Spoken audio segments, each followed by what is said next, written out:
बिस्मिल्लाहिर्रहमानिर्रहीम। अस्सलाम वालेकुम। कोरियन लैंग्वेज की आज क्लास नंबर 1। आज हम सीखेंगे बेसिक कोरियन लैंग्वेज कि कोरियन लैंग्वेज किस तरह पढ़ी और समझी जा सकती है आसान तरीके के साथ। Korean alphabet. किसी भी ज़ुबान को पढ़ने और लिखने के लिए हमें सबसे पहले उसके अल्फ़ाबेट आने ज़रूरी है। अब अल्फ़ाबेट क्या होते हैं? अल्फ़ाबेट वो अल्फ़ाज़ होते हैं, वो हरूफ होते हैं जो हम स्टार्टिंग में पढ़ते हैं और उनको मिलाकर किसी लफ्ज़ का जोड़ करते हैं।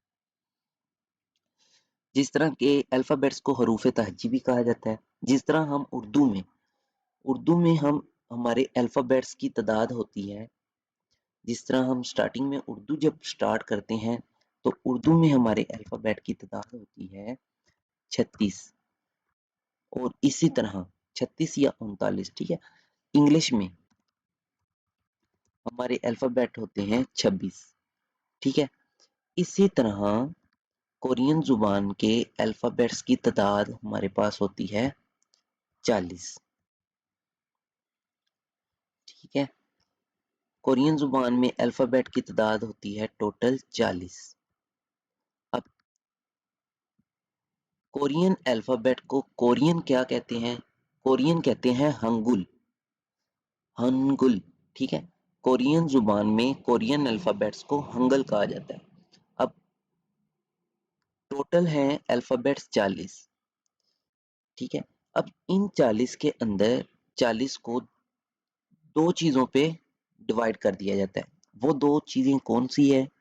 वो है एक चीज़ है वॉवल्स, एक हमारे पास होते हैं वॉवल्स, और इसी तरह दूसरा होते हैं हमारे पास कॉन्सोनेंट्स,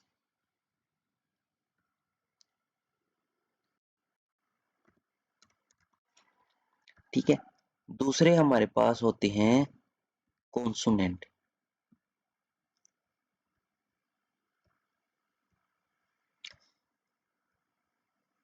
फोल्ड कर देता हूँ इन्हें मैं। अच्छा जी, ये हम डिलीट कर देते हैं। अच्छा जी, कोरियन अल्फ़ाबेट की तादाद होती है 40। कोरियन अल्फ़ाबेट को कोरियन में हंगल कहा जाता है। वॉवल्स, वॉवल्स हमारे पास होते हैं जी, और हमारे पास होते हैं कॉन्सोनेंट। अब वॉवल कितने होते हैं 40 में से और कॉन्सोनेंट कितने होते हैं, ये हम ज़रा देख लेते हैं। वॉवल्स की तादाद हमारे पास होती है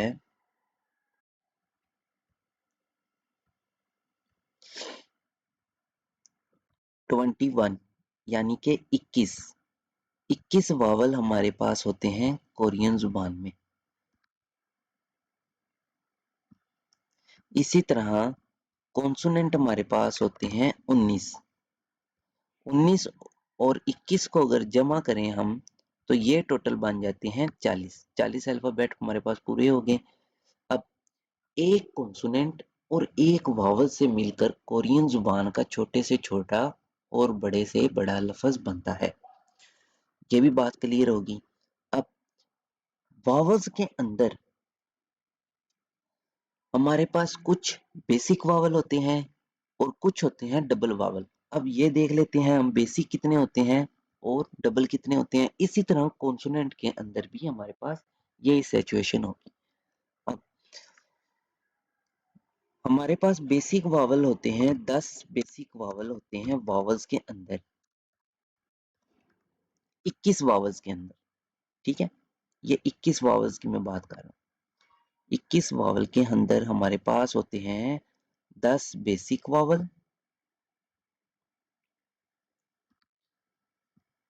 और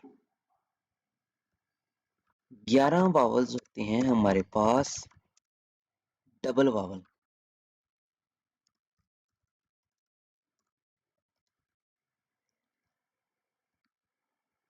11 हमारे पास होते हैं डबल वावल। अगर हम 10 और 11 को जमा करें तो ये बन जाते हैं टोटल 21, ठीक हो गया। इसी तरह हमारे पास अब आ जाते हैं हम कॉन्सोनेंट की तरफ। हमारे पास बेसिक कॉन्सोनेंट कितने होते हैं? हमारे पास होते हैं 14 बेसिक कॉन्सोनेंट।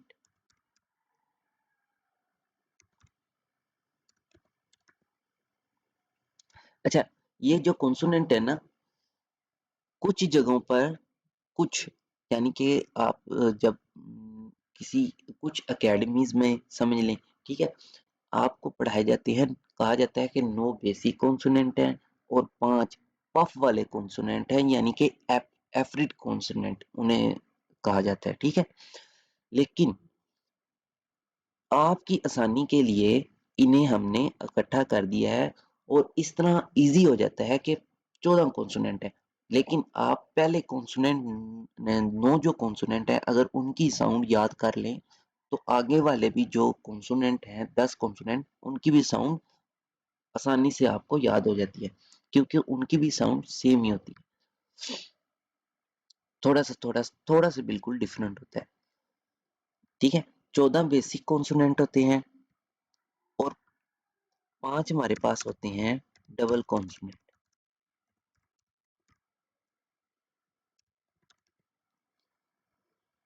5 होते हैं हमारे पास डबल कॉन्सोनेंट। जिस तरह वावल में डबल कॉन्सोनेंट होते हैं, इसी तरह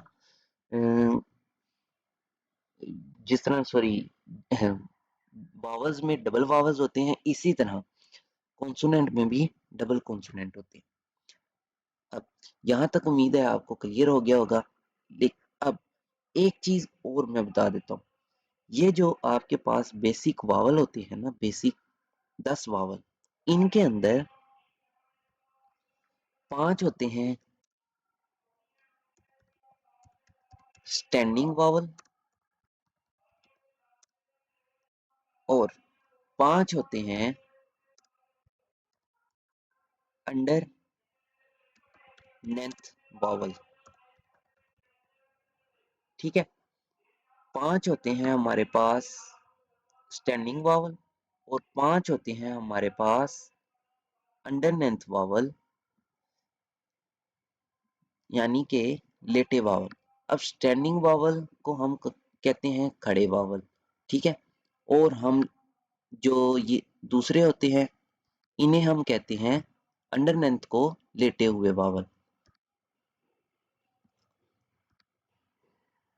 अब ये जो स्टैंडिंग वावल होते हैं, ये हमेशा कॉन्सोनेंट के बराबर में साथ में लिखे जाते हैं, ठीक है। और लेटे हुए वावल हमेशा कॉन्सोनेंट के नीचे लिखे जाते हैं। इसकी मैं मिसाल आपको दे देता हूं।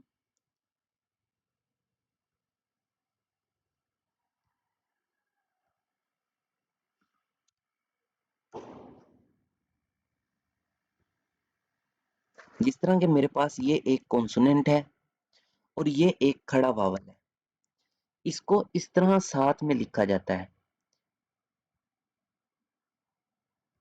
सॉरी, एक कॉन्सोनेंट है मेरे पास और एक खड़ा वावल है, जिसको हम हमेशा साथ में लिखते हैं।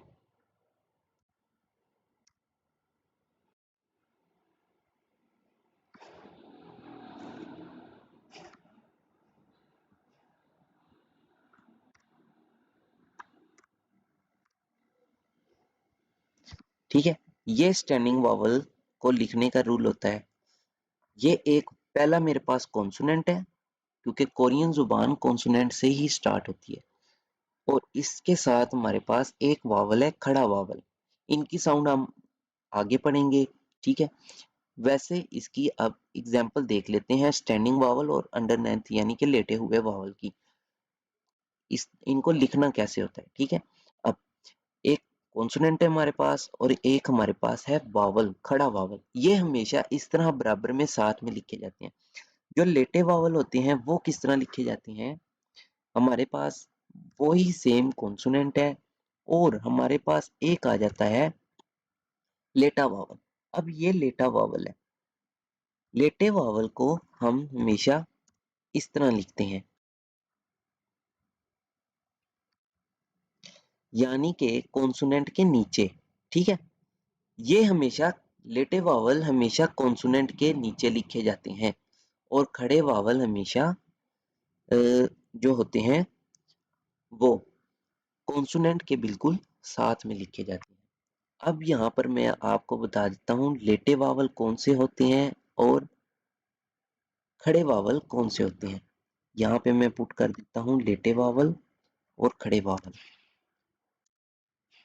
एक ये लेटा वावल हो गया, साथ में कोमा लगा देता हूँ, ठीक है।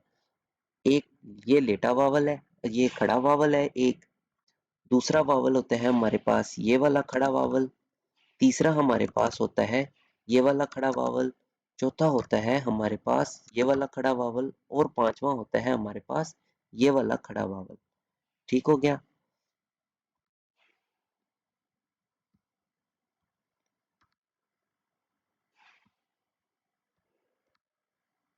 इसको नीचे कर लेते हैं। इसी तरह हमारे पास होते हैं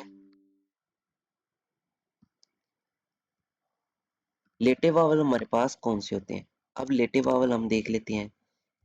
एक लेटा वावल ये होता है, एक हमारे पास लेटा वावल ये होता है। इसके बाद हमारे पास एक लेटा वावल हमारे पास ये वाला होता है और इसके बाद ये वाला और लास्ट में हमारे पास लेटा वावल ये होता है।